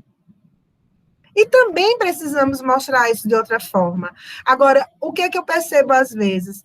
Que a gente mesmo, no roda de conversas, em brincadeiras, a gente também alimenta isso, sabe? Em muitas situações, a gente escuta companheiros, irmãos, falarem sobre isso, rindo. Ah, porque a mulher assim, a mulher assado no trânsito, não sabe, por exemplo, baliza, né? Pega muito no pé da gente com relação à baliza, né? Porque a gente não consegue colocar no carro, estou falando uma grande parte, né? Não estou generalizando, mas uma grande parte. Que se estressa, eu me estresso. Eu não vou mentir. De colocar o carro num espaço apertado. Mas, por conta disso, eu vou me considerar uma péssima motorista? De jeito nenhum. Eu só não quero me estressar. O que é que eu faço? Procuro uma vaga mais larga. E daí?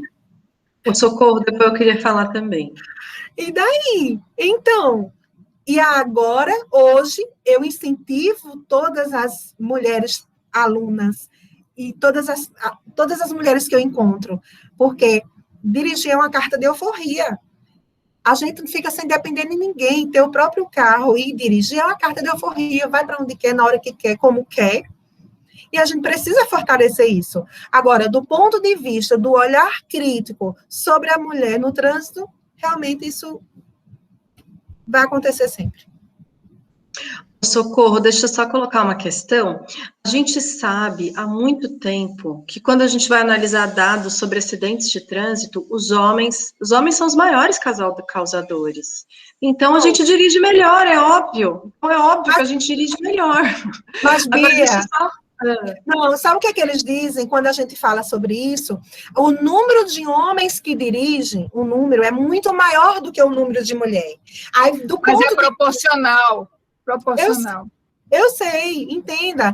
Mas quando eles jogam isso, eles mostram que é a questão do número. Por isso que provoca mais acidente de trânsito. E a gente precisa mostrar que não, que nós somos mais atentas e cuidadoras. Esse comentário foi dito aqui no chat pelo Jorge, que os seguros são mais baratos porque as mulheres causam menos acidentes. Viu? Justamente. Eu tô com isso tão interiorizado na minha cabeça já, que quando acontece alguma barbeiragem, eu falo, quem será que foi esse bendito que fez esse negócio, hein? Eu já falo no masculino, eu sempre falo no masculino, porque eu já entendi que são homens. Fazendo coisa errada, deve ser homem. Também não é legal, né? Generalizar nunca é bom, mas Mas o fato é que eles são os maiores causadores de acidentes, né? A Cássia falou que a mulher, a classe também tem um papel nisso, né? Que a mulher rica escolhe um carro grande para se sentir mais segura. E aí elas oprimem as mulheres com carros populares, mulheres em bicicleta, mulheres a pé. Então, não é porque é mulher que é boazinha, né? Então, arrasou. É verdade. E o Jorge falou, tem aquele momento que sempre chega um segundo homem no carro, por algum motivo, a mulher vai para o banco de trás. Olha, gente, deixa eu contar uma história. Eu tinha um carro velho, há um tempo atrás, e esse carro me deu muita dor de cabeça. Então, ele só pegava no empurrão. E aí, geralmente, eu pedia para alguém empurrar, e aí eu ia fazer aquela manobra, né, que é soltar a embreagem e pisar no acelerador, e você tem que botar na segunda. Só que eu já estava fazendo aquilo assim todo dia. Mas eu não teve uma vez que um homem empurrou o carro e perguntou para mim, você sabe fazer? E eles não acreditavam, não, eu sei fazer. Então, é isso, né? A gente tem que matar o leão, né? Desossar e botar na mesa. Gente, está muito bom isso. Bia, eu tenho que lhe fazer uma pergunta que eu fiquei encantada com essa pergunta, que foi um homem que fez, viu, no nosso chat. Como os homens podem ajudar nas lutas feministas? Pergunta muito boa. Agradeço a pessoa que fez, não sei também se está aqui, se quiser se manifestar, dizer aí quem foi. Uma ótima pergunta. Bom, o que os homens podem fazer, né? A gente está vivendo um clima tão tenso, né? Em alguns, não é com todo mundo, né? Não é toda feminista, não são em todos os espaços, mas principalmente entre as adolescentes, eu percebo, tem uma tensão maior, porque eu acho que elas ainda não amadureceram o tato com essa coisa da luta pelo seu espaço, né? Como se a luta pelo seu espaço fosse uma luta contra os homens, né? E eu acho que a gente não pode ir por esse caminho. Mas como é que os homens podem colaborar?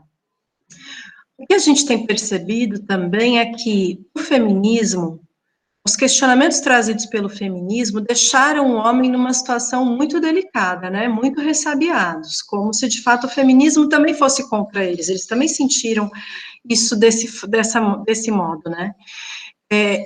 Então, o que os homens têm que fazer com isso? O que os homens podem fazer com isso? Alguns matam mais, né? Alguns matam mais. Então, o feminicídio está aumentando também por conta do crescimento do feminismo, né?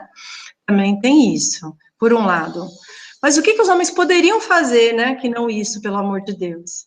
Então, uma das coisas que eu penso que eles podem fazer é pensar sobre masculinidade. A primeira coisa é pensar sobre masculinidade. É rever o seu lugar enquanto homem nessa sociedade de mulheres que estão reclamando por igualdade, né? Então, será que o seu comportamento como homem não está sendo ofensivo, não está sendo opressor? Os homens naturalizam, né, a opressão, e eles fazem uma série de atitudes que eles têm nas relações com a gente são automáticas também, né, porque eles aprenderam a fazer assim. Isso não está desculpando homem nenhum, né? Na verdade, o desafio é grande, porque todos nós temos que desnaturalizar essas relações desiguais, né? Os homens também precisam fazer isso. E esse momento, e os homens fazem assim, tem muita dificuldade de fazer isso. Como é que você consegue imaginar homens num grupo de WhatsApp fazendo uma autorreflexão sobre como eles têm agido com as suas companheiras em casa? Homens compartilhando posts feministas com os seus colegas homens, né? Então, essa realidade ainda está um pouco distante em alguns grupos, em outros já está um pouco mais próxima. A gente já tem visto homens discutindo masculinidade em grupos de homens, que é muito importante. É importante que os homens conversem entre eles sobre isso, né? E que eles tratem suas dores também, porque ser homem também é opressivo, né? Assim, é lógico, em outra dimensão, muito, né? Os homens estão, a gente sabe que eles têm a posse dos meios de produção, né? Eles estão nos espaços de poder, a opressão de outro nível, mas o homem também tem um sofrimento psíquico nesse processo, né? O homem não pode chorar, enfim, ele tem que sufocar um monte de sentimentos que são genuínos do ser humano. Todo mundo sofre, todo mundo tem vontade de manifestar o amor, todo mundo quer dançar, todo mundo quer requebrar, né, enfim, todo mundo quer poder se expressar livremente. O homem não pode, Ele não pode se expressar livremente, porque se ele tiver uma expressão feminizada, meu filho, coitado. Então, assim, o homem também precisa ter liberdade de conversar sobre isso, tratar com os colegas, né? Qual espaço que a gente encontra para eu viver o meu feminino, né? Que chamam de feminino, enfim. Então, acho que uma das coisas é essa, né? Homens conversarem entre si, homens tratarem de masculinidade na relação com mulheres, na relação entre eles, né? Entre eles também. Outra coisa é ouvir mais as mulheres, né? Considerar as mulheres como seres que sabem das coisas, de várias coisas, né? E com capacidade de transformar os espaços positivamente, de dar sugestões valiosas, né? E as instituições, como a Margarete bem disse, eu também sempre falo isso com os meus queridos alunos, que eu ainda estou vendo aqui, ó, Evelyn, Afonso, são meus alunos, queridos, muito obrigada por terem vindo. Mas eu também sempre sempre menciono isso, sabe? Veja aqui no IFAL de Viçosa, quantas mulheres estão em posições de comando? Pouquíssimas. Agora, vamos ampliar isso para o IFAL, né? A gente teve o quê? Pela primeira vez na história uma pró-reitora, será? Na história do IFAL? Pela primeira vez uma pró-reitora da PRPPI? Será que foi a primeira vez? Eu não sei dizer. Mas nós temos uma excelente pró-reitora de pesquisa e inovação, né? Então, bom, enfim, onde estão as mulheres, né? No IFAL, onde estão as mulheres? Elas são capazes, sim, de colaborar e de fazerem a diferença, né? Outra coisa é não subestimar as mulheres, né, Paulette? Não subestimar as mulheres, não desqualificar as mulheres, né, naquilo que elas se propõem a fazer. Então, acho que eu fico por aqui, para a gente não se alongar muito, né, mas e outra coisa também que eu penso de uma forma muito presente nas relações íntimas, é que os homens também compreendam as desconfianças das mulheres, né, porque parece que o nosso sofrimento, que a nossa desconfiança é exagero, sabe, peraí, não é todo homem que é assim, mas muitos homens são, então me dá licença de cuidar de mim, né, de me colocar numa posição de resguardo em algumas situações. Então, os homens também compreendam a nossa desconfiança e sejam parceiros nesse sentido de falar, olha, eu entendo que você desconfie dos homens, vamos respirar que eu estou do seu lado, né, eu não sou esse tipo de homem, ao invés de desqualificar a desconfiança da mulher e falar assim, isso que você está fazendo é um absurdo, você está me ofendendo. Não, tem homem que faz isso, você está desconfiando de mim, você está me ofendendo com isso, eu não sou isso. Tá bom, meu filho, mas a maioria dos homens é. Então, assim, compreenda e ajude essa mulher a se acalmar, né? Porque ela tem razão para estar se sentindo assim, né? Acho que essa é uma outra questão que eu sinto que os homens têm alguma dificuldade de lidar, né? Enfim, fico por aqui. Muito legal, Beatriz, muito bom. O Socorro quer falar, né? Eu só queria falar que a gente achou quem fez a pergunta, viu? Ele se acusou aqui no chat. Foi o Marcone Andrade, palmas para ele. Marcone Andrade, conheço o seu Marcone. Obrigada, Marcone, pela pergunta, muito obrigada. Socorro vai falar sobre essa pergunta? Não, posso perguntar? Pode. Fale. Eu tenho uma pergunta para você, que é muito boa, viu? A mulher pode assumir as rédeas da transformação em nossa sociedade? Pronto, eu vou dar continuidade ao que a Beatriz está falando. Eu não consigo, eu não sou radical. Eu sou uma pessoa que sempre pensa e sempre analisa tudo, todo o contexto. Então, eu não consigo enxergar essa coisa de a mulher sozinha pode assumir as rédeas de uma grande transformação social. Eu não consigo enxergar nada sozinha, no sentido, olha, a gente já tem tanta coisa nas nossas costas, né? E assumir isso sozinha, não consigo pensar sobre isso, não consigo enxergar assim. E pegando essa última fala da Bia, dizer assim, acalma essa mulher, né, que desconfia desses homens, que a grande maioria pensa assim, eu acho que juntos podemos fazer. Por isso que tem tantos homens assustados quando se aproximam de uma mulher empoderada. Por isso que tem tantos homens que se afastam quando percebem que aquela mulher que está encantando e tem o seu lugar de decisão. Eu não quero, eu não gosto, eu gosto disso, eu não gosto daquilo, eu gosto de ir por aqui. Não, eu não quero fazer isso agora. Por isso que tem tantos homens assustados quando encontram essas mulheres empoderadas. Então, eu não sei quem respondeu também essa pergunta, se está aqui ou não, mas eu não consigo enxergar esse peso de dizer que nós, mulheres, somos responsáveis, nós, sozinhas, pela grande transformação social. Não. Eu acho que nós juntos, todos nós juntos, de todas as classes, de todos os gêneros, de cada um com seu gênero, cada um com seu lugar, cada um com a sua posição, cada um com a sua força, é capaz de transformar. Mas eu acho que a gente tem que começar a transformar nós mesmos. A gente tem que começar a pensar primeiro na nossa transformação interior, para depois pensar na transformação exterior. Porque, infelizmente, e a gente tem que entender que essa pandemia a gente tem que aprender com tudo o que está acontecendo. É muito triste tudo o que está acontecendo. A forma como as pessoas estão vendo aqueles números todos os dias nos telejornais. É muito triste pensar na quantidade de pessoas que estão morrendo. E é mais triste ainda quando algumas pessoas continuam reproduzindo a mesma violência, seja homem, seja mulher. É muito triste pensar na forma e escutar determinadas pessoas, seja homem, seja mulher, dizendo: ah, mas isso só está assim porque as pessoas não se cuidaram. Ah, isso só está assim porque as pessoas precisam trabalhar apenas. E por aí vai, sabe? Fazendo determinados comentários que generalizam, mas não se autoavaliam, sabe? O que é que eu estou fazendo para mudar a minha realidade e as pessoas que estão ao meu redor? O que é que eu estou fazendo? Principalmente quando a gente está falando da questão da educação. O que é que eu estou fazendo para mostrar aos meus alunos que eles podem ser melhores, homens e mulheres, e que eles podem ser o que eles quiserem em qualquer lugar? Eu acho que com essa pandemia, eu tenho a seguinte percepção, para não me alongar muito por conta da questão da hora.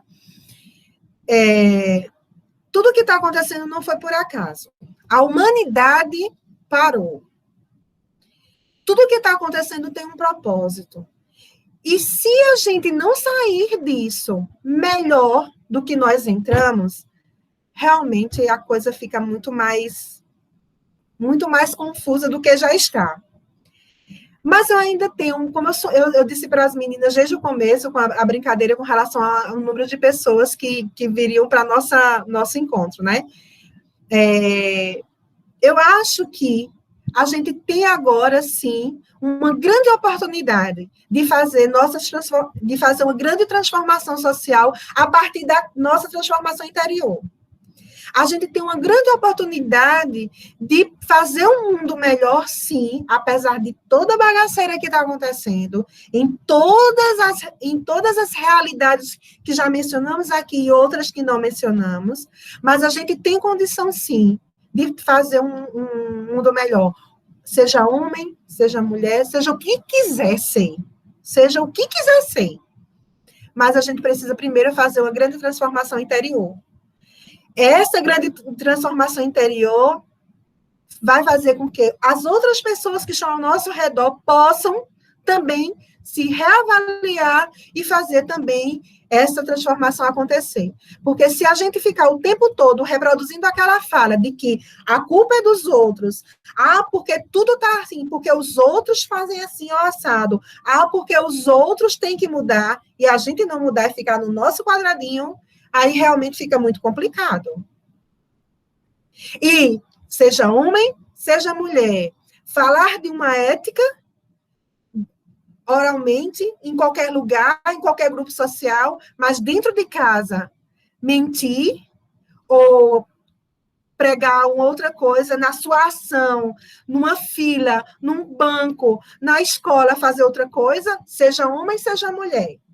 Falar de uma ética e não fazer nada sobre isso, não agir com ética, e aí?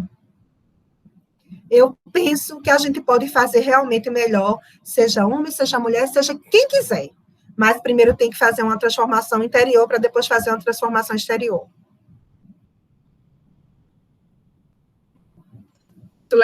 Muito legal mesmo. Beatriz, quer falar? Posso dar um depoimento? Pode. Vou aproveitar. Que pode parecer na verdade, elementar, assim, para algumas pessoas, em algumas situações, e para outras não. Mas meu companheiro está aqui na plateia, é Marconi. Marconi, que fez a pergunta, é meu companheiro.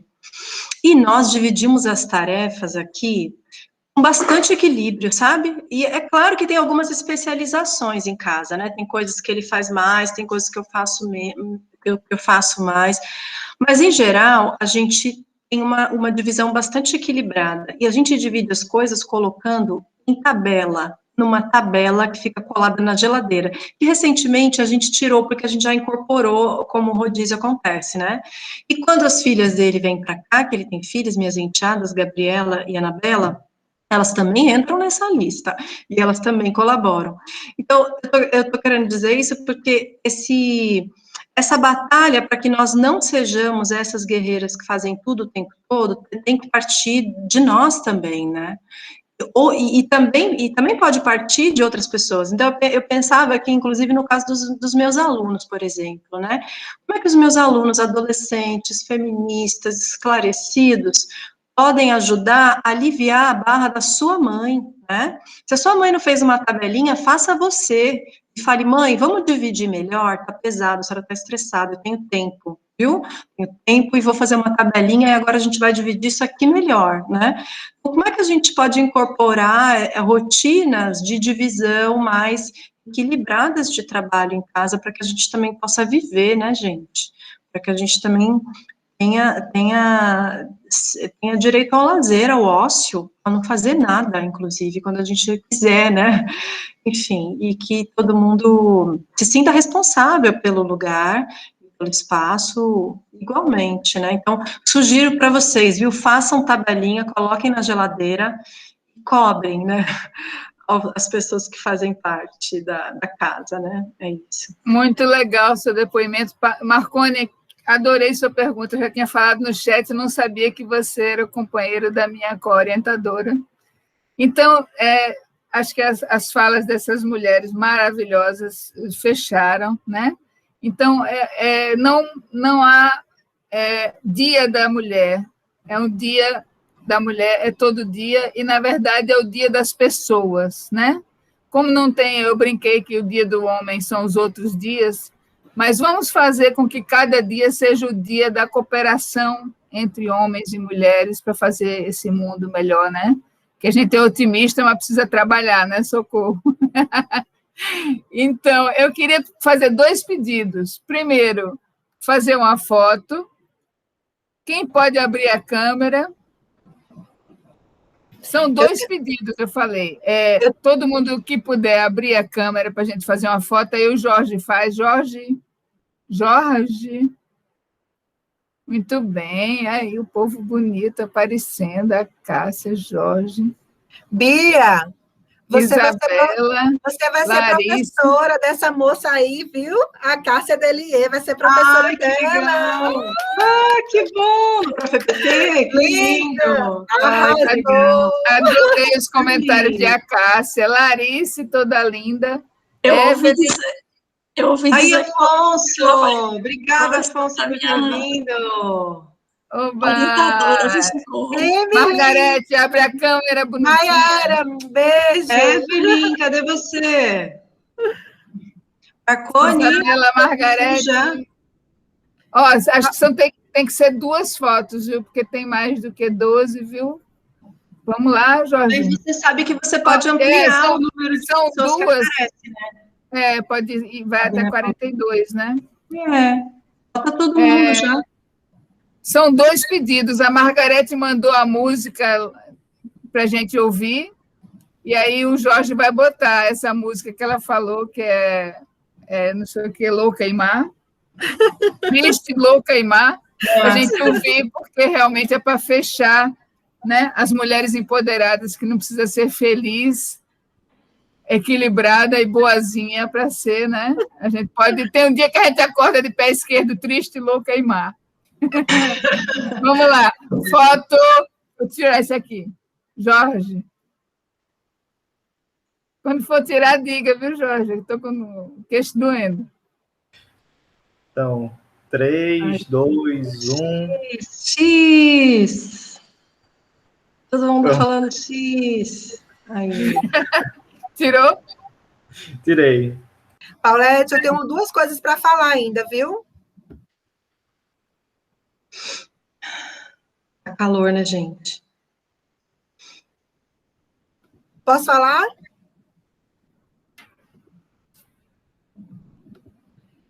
Posso falar? Acho que pode, acho que pode.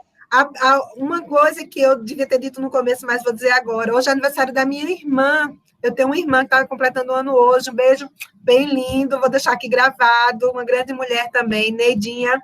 Beijo, te amo. E fiquei muito feliz porque minha sobrinha de O Campina... Jorge está pondo a música, gente. Para a gente escutar a música que Margarete, muito gentilmente, nos presenteou nessa tarde de sexta-feira. Ô, gente, eu também queria falar uma última coisa. Final Posso? de semana. Posso falar só uma última Gente, vocês coisa? viram a vereadora que no Dia da Mulher o colega dela disse que ela se vestisse melhor porque ela estava com o ombro de fora? Eu Vocês vi viram isso. Vi. Que absurdo. Gente, deixa eu falar aquilo. só mais uma coisa, uma última E coisa. ela falou todos, e ele falou, não existe todos, existe todos e todas. No dicionário não tem todos. Nossa, gente, como é que pode, né? Um representante do povo tão ignorante. Posso falar a última coisa? Posso falar? Eu queria mostrar também, já que todo mundo mostrou sua mãe, eu quero mostrar a minha mãe. Olha a minha mãe aqui. Ai, que fofo!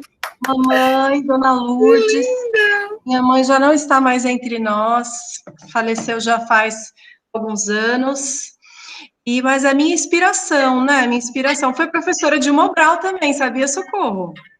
Ela alfabetizou vários primos dela, a família tinha um respeito imenso por ela, assim, por conta disso. Filha mais velha da minha avó, que me ensinou a ser autônoma, né, que sempre me falou da importância da autonomia da mulher, porque ela não tinha dela, e ela sabia o preço que isso tinha, né, ela sabia quantos sonhos ela teve que enterrar, mas foi uma ótima mãe e cumpriu o papel dela de maneira exemplar. Queria deixar aqui minha homenagem para ela nesse momento. Será qualificada ela quem recusar. Segue receita tal, a receita cultural do marido, da família, cuida da...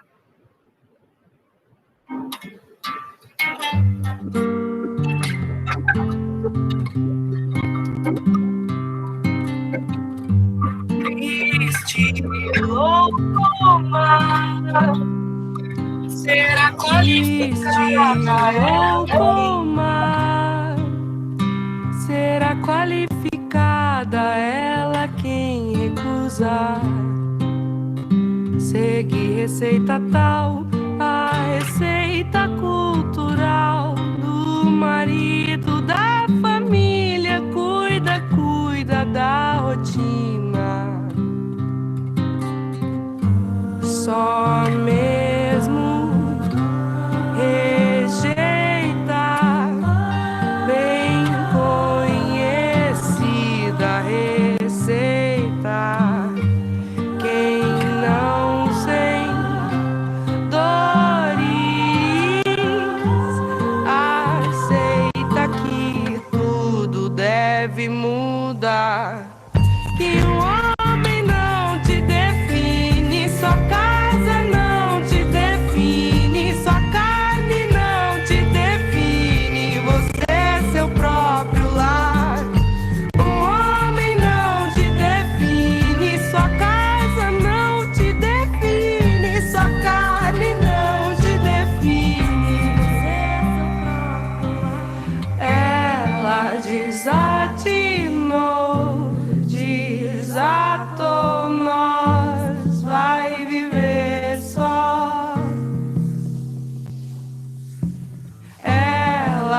desatinou, desatou nós, vai viver só.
Está acabando.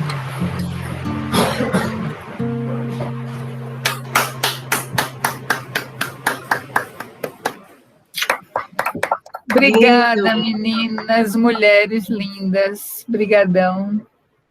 Obrigada, Paulete, Socorro, por esse momento. Foi lindo, viu? Com vocês, com todos que vieram. Obrigada, gente. Obrigada a todos que vieram. Foi fenomenal. Que aconteçam outros momentos como esse que a gente precisa, né? Encontros de paz, encontros de almas, de aprendizado e de crescimento. Gratidão. Gratidão a todos. Obrigada, gente. Um beijo. Obrigada, tchau, gente. Obrigada. Beijos. Tchau, tchau. Tchau, tchau. Um grande abraço a todos e a todas. Agora a gente vai embora e pronto, é? Tem que parar a gravação.